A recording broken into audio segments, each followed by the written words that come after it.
How much do illegal immigrants cost taxpayers?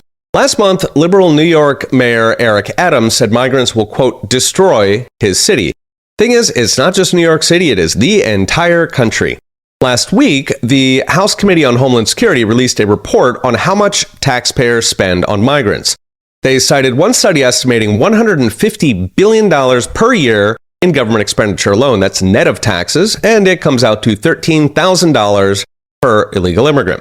That's every single year. A separate study tried to include the millions of migrants currently pouring across the border, pegging that at $451 billion per year in government spending alone.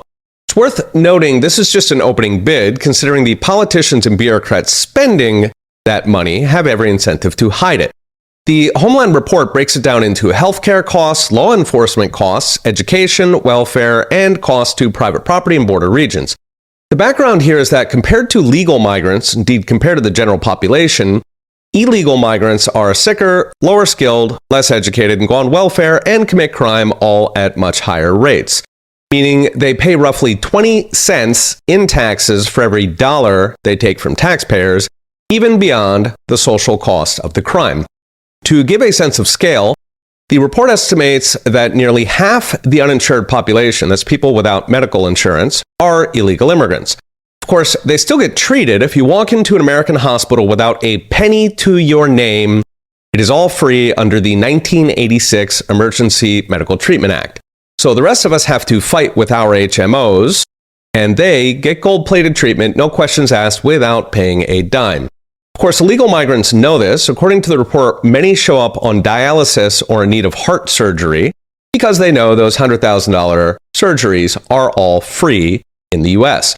The report profiled one hospital in Yuma, Arizona, indeed the only hospital in Yuma, Arizona, that is so overburdened with migrants that Americans and legal immigrants have to drive 3 hours to get specialist care. As the Yuma County supervisor put it, quote, our emergency room was overrun. The problem goes far beyond Yuma. The report cited a hospital in Connecticut where fully 1 in 4 of their patients are illegal aliens, quote unquote, with a single migrant's treatment costing more than $1 million. Meanwhile, across the country, so many migrants have addiction issues that Americans and, again, legal immigrants are waiting months to get help. Open border advocates pretend that illegal migrants are the same as legal migrants, who do generally pay their way, don't commit crimes, and work as hard or harder than natives. But there is a world of difference between inviting people into your house and people breaking in like squatters. Given the facts on the ground, uninvited migrants do not remotely contribute what they take. 20 cents on the dollar is not building America, it is bleeding us out. All to the benefit of big business, who gets cheap workers, passes the costs onto taxpayers, and then complains how Americans are too lazy to work for peanuts. So what is next? Brought to you by Unchained. Washington is already on track to a true $2 trillion deficit.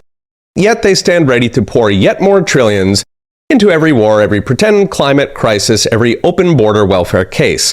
We are accelerating into a sovereign debt crisis that Washington almost seems to want at this point.